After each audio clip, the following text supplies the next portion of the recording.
This is just one video. I got another one I want to show you guys as well. But look at how they trapping her like this. Pushing her. Throwing her off. Just crazy, man. Video shows Caitlin Clark being blindsided more forcefully than a botched backcourt screen.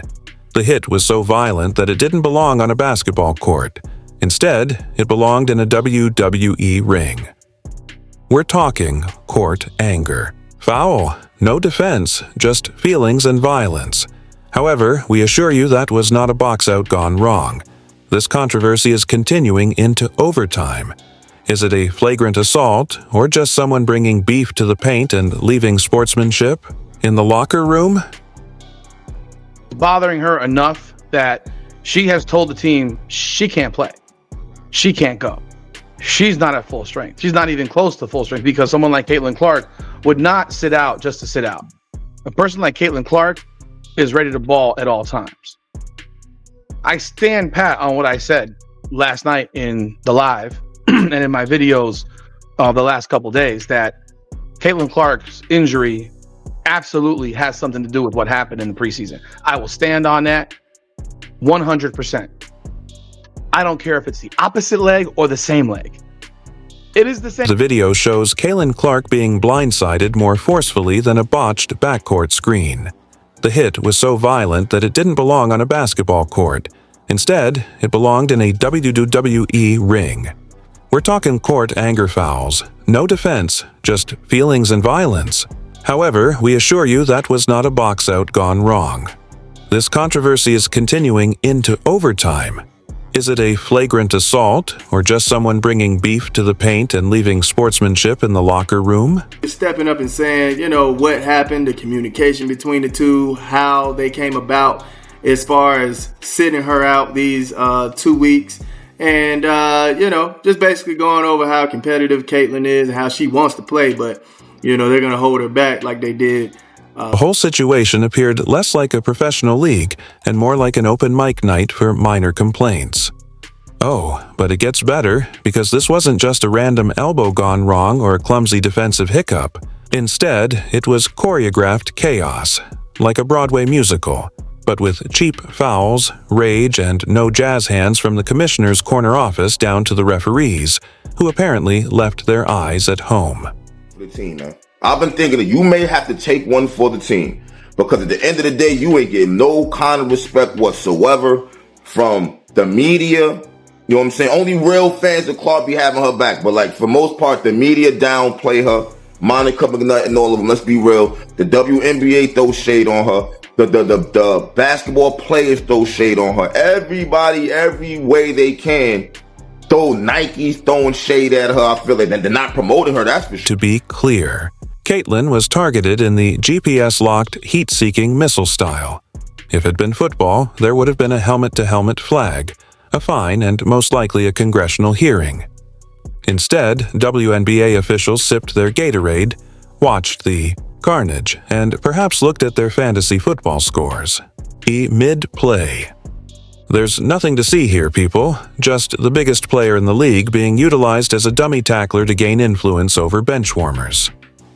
Will this be the wake-up call the WNBA needs? Caitlin Clark is out for at least 2 weeks. Now, we are going to see what you guys, not just Indiana Fever, we're going to see what type of numbers this league can turn over without her. I was real upset when I first got the news, man. I was real upset when I first got the news. Then I thought about it.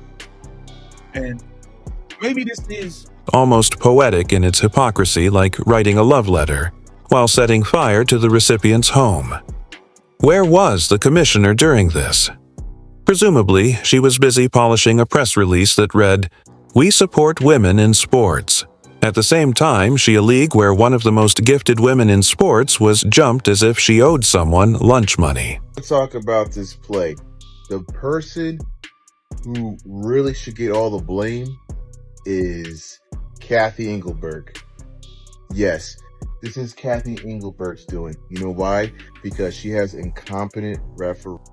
People are calling for a boycott of the WNBA, but how is that even a question at this point? It's a public service. Imagine paying top dollar to watch Caitlin Clark cook defenders, only to watch a live-action Mean Girls reenactment instead, with everyone wearing sneakers and no one being called for a flagrant foul. You can almost hear the excuses being made already. The game is physical. It's a part of the sport. Things get heated. Then there is the, let's take out the girl who's making us all look like extras in her physical highlight reel. What's next? Handing out steel chairs at tip-off? This wasn't the heat of the moment. It was cold, planned stupidity wrapped in a sweaty jersey and supported by a league that clearly couldn't referee a game of tag. Since Caitlin is currently surviving the Hunger Games rather than playing basketball, there might be a new halftime show where players act out Fight Club.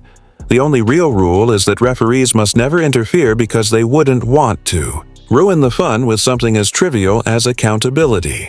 Challenges cannot take that long. It ruins the flow of the game. I get it. It's early in the year. The refs want to make the right call. We can't sit there for 2.5, 3 minutes and on an obvious hit out of bounds off of them. And let's talk about those referees. These are the same professionals who can spot a toenail over the line but suddenly develop full-blown amnesia when someone gets bodied like it's Game of Thrones. If they were any more checked out, they'd be sipping piña coladas on a beach while Caitlin limps past them clutching her ankle. It's not just incompetence. No, this feels deliberate. A coordinated effort to humble the one person actually putting the WNBA on the map. And why? Because she's good. Because she's popular. Because she makes everyone else look like they're playing. With ankle weights. Oh no, the horror! Someone's actually drawing fans to the sport. Quick, let's shove her into a wall and pretend it's defense. Meanwhile, the ticket prices for her games are cratering faster than the refs' reputations. You could probably get courtside seats for the cost of a vending machine snack right now, and the WNBA won't care as long as the NBA continues to write those sweet, sweet subsidy checks. Why fix the problem when you can just patch it with someone? Elsa's money. That's what happened when she went down. After the game, Caitlin Clark and Sophie are both running up to the referee here. They are both so upset, and the referee is just walking away from them. He won't even look at them in the face. He keeps turning. Like, Sophie even went up at one point and is like tapping on his arm. Here's the actual deal, Kane. Because a group of exalted gym class bullies decided they didn't like the way Clark played. Not because she was showboating or trash-talking, but because she was just better. Her livelihood is now in jeopardy. For that, she received the kind of on-court welcome typically reserved for supervillains. Judging by the way they pursued her, you'd think she had slapped someone's mother. A traditional lawsuit would actually force that many to sue the league, the referees' union, and the people who believed that being a sportsman necessitated throwing hands. Even though the video has gone viral, the league's public relations team is likely out there crafting a statement about reviewing internal procedures while their offices are figuratively on fire. Sue the stadium for providing to land on and leave no stone unlitigated, because if they're going to treat her like an enemy, she might as well return with lawyers instead of layups. It's not because of her incredible plays or record-breaking numbers that Caitlin Clark is popular. No. She's popular because someone got away with rearranging her kneecaps in front of a live audience. So Brittany Griner has just been banned from the WNBA after this situation with Caitlin Clark is going viral, where she made some extremely racist remarks from the bench after getting fouled out by Caitlin Clark. I mean, this is just insane. Just watch this video, bro. The ticky-tack fouls that we were talking about earlier today. I don't know if you guys can read lips as good as I can, but we all know what she said right there. I mean, she's talking about her skin color. I mean, this is just insane. There's no place for this in sports, and now Brittany Griner is being... Imagine the NBA tweeted, "We value players' safety." There'd be riots, lawsuits, and probably a 4-part Netflix documentary if LeBron was bullied while driving. However, in the WNBA, it's simply another day of letting grudges play out on the court. Remember, this isn't just about one incident. It's about a league where jealousy gets more playing time than the star player. The refs are either too fearful, too biased, or too preoccupied to enforce the fundamental basketball rules, such as don't body slam the MVP, so it appears that safeguarding the brand entails allowing it to collapse in real time.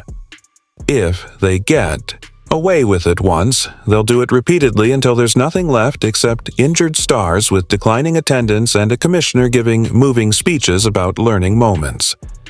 The question now isn't if this will happen again, but how soon. LeBron James comes out and says Caitlin Clark was balling out.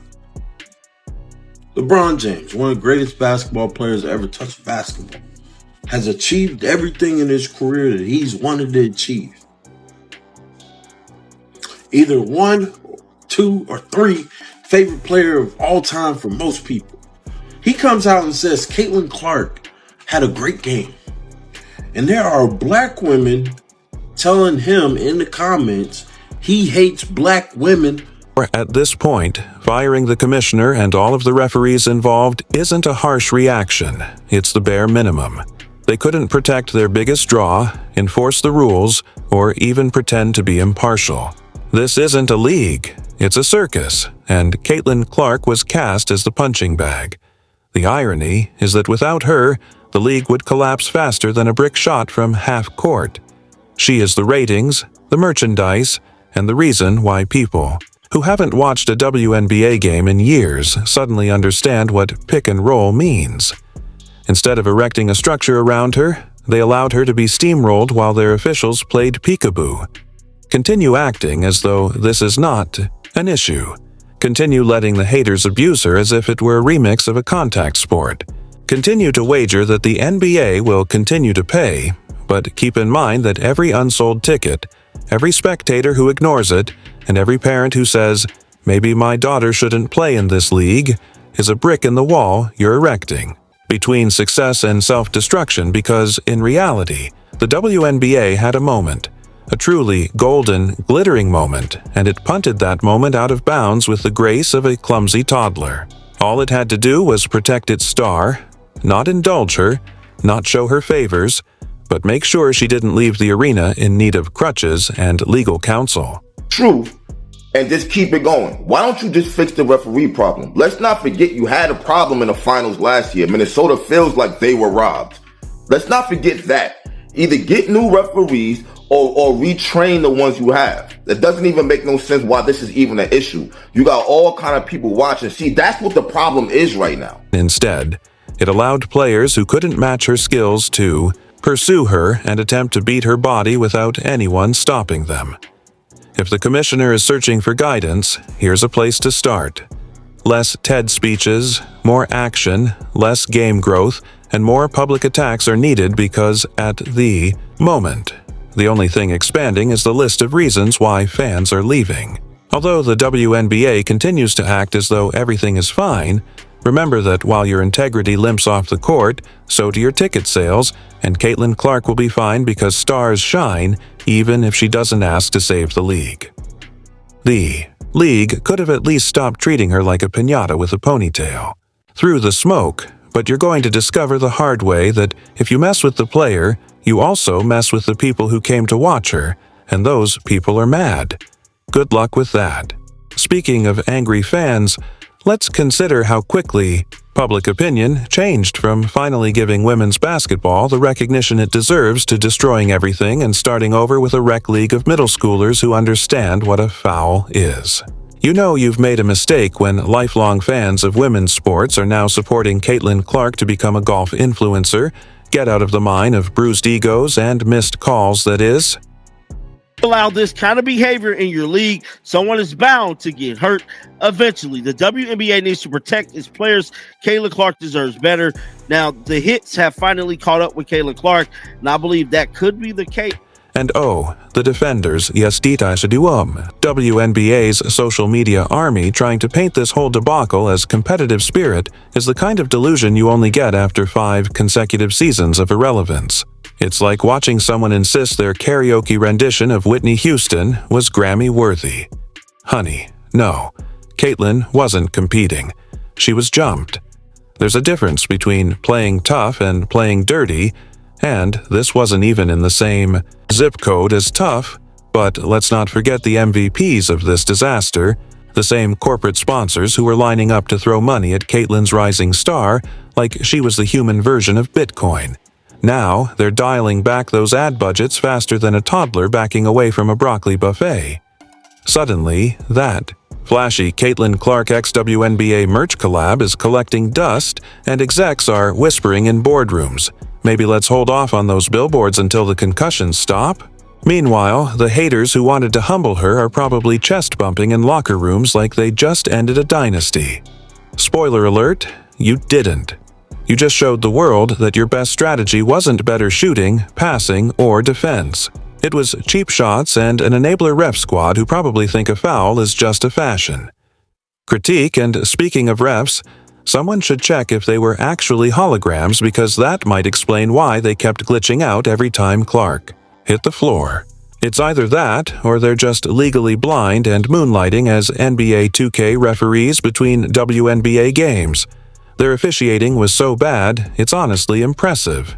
It takes real talent to miss everything while standing 2 feet from the action. Ass on the sideline. She should be in a training room, getting rehab, getting therapy all day long. She should not even touch a basketball. WNBA players lately have been calling out the refs, including Natasha Cloud here. Every single night, we're having to fight every single night because we're bringing the best product that we can on the floor and we're not being rewarded for it. To only shoot 4 free throws during a game is insane. For their starters to have no fouls except for Fevish is insane in a 40-minute game. So whatever happens, but it needs to be addressed. And this isn't the first time we're talking about it. And we're not the first team to talk about it. We're not the first players to talk about it. And at some point, the W has to be serious about this. With all these new eyeballs on the WNBA, I do agree with Natasha here is that the refs have got to get better. Because most games, they're hurt. What comes next? The league releases a statement regarding player resilience, and Caitlin receives a complete body cast. Additionally, they may begin awarding players with bonus points for successful takedowns. 3 points for the headlock and 2 points for the basket. Welcome to the brand new WNBA scoring system. The league is still acting as though nothing is wrong, like Caitlin Clark isn't limping out the back door while the stadium DJ plays Eye of the Tiger over a highlight reel of fouls, despite unchecked resentment and a leadership void so deep it could suck in a black hole.